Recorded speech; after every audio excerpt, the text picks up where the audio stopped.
देवी दुर्गा ने दिया वरदान, हमारे घर लाल हुए। देवी दुर्गा ने दिया वरदान, हमारे घर लाल हुए।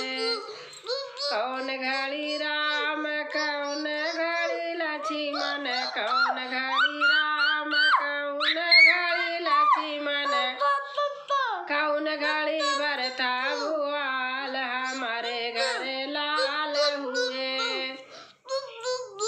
आन घड़ी राम दूसरे घड़ी लक्ष्मण, आन घड़ी राम दूसरे घड़ी लक्ष्मण, तीसरे में भरता भुआल, हमारे घर लाल हुए।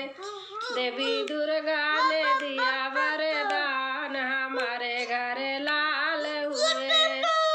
के ही लुटावई अन धन सोनावा, के ही लुटावई अन धन सोनावा, के ही मोतिन का हार, हमारे घर लाल हुए। के ही मोतिन का हार, हमारे घर लाल हुए।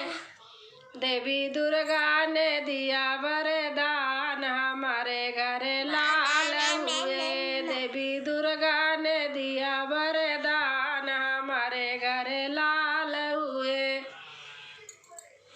बाबा लुटावई अन धन सोनावा, बाबा लुटावई अन धन सोनावा, दादी मोतिन का हार, हमारे घर लाल हुए।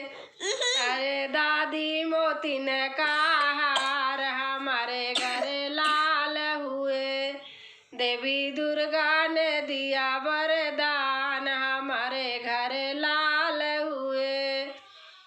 नाना लुटावई अन धन सोनावा, नाना लुटावई अन धन सोनावा, नानी मोतिन का हार, हमारे घर लाल हुए। अरे नानी मोतिन का हार, हमारे घर लाल हुए। देवी दुर्गा ने दिया वरदान, हमारे घर लाल हुए। दोस्तों अच्छा लगेगा तो कमेंट में लिख के बताना मेरे नाती के लिए।